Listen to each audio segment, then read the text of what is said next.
my name is Valerie Ashton.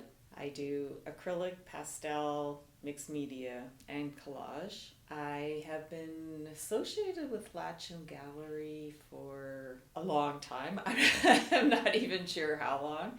I have volunteered here for years. My husband was actually on the Latcham board for a while. The name of my piece is Road Trip.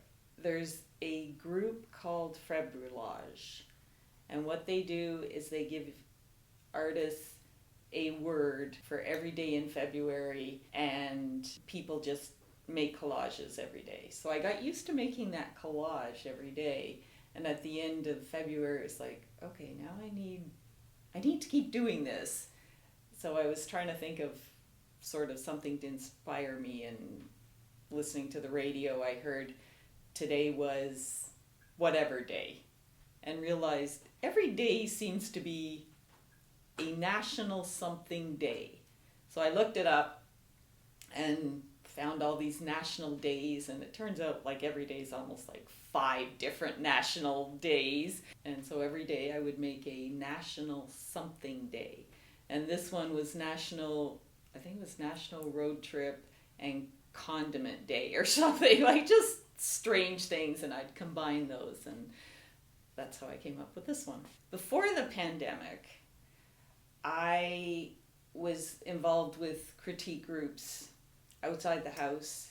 Every week I met with a group of artists, and that forced me to always be working. Once the pandemic hit, and obviously I couldn't do that anymore, now it was like I didn't really have a lot of inspiration.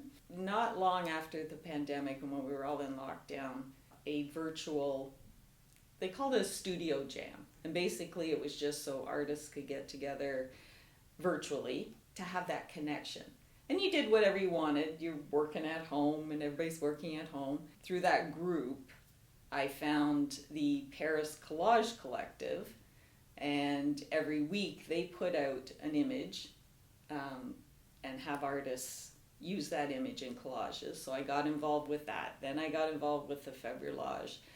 And I actually found during the pandemic, I was more productive. Okay, I found during the pandemic, Nous, it was, maybe it's always been, but it was very sensationalized, and it actually, I think, divided people a lot. Whereas I find with art and artists, like all the artists I know and the groups I'm involved with are very supportive. There really is a big community with artists. And they're doing so much. Like I know the Februage group is still doing a whole Ukraine thing. It seems to be what artists do, or it's what I expect artists to do, I think.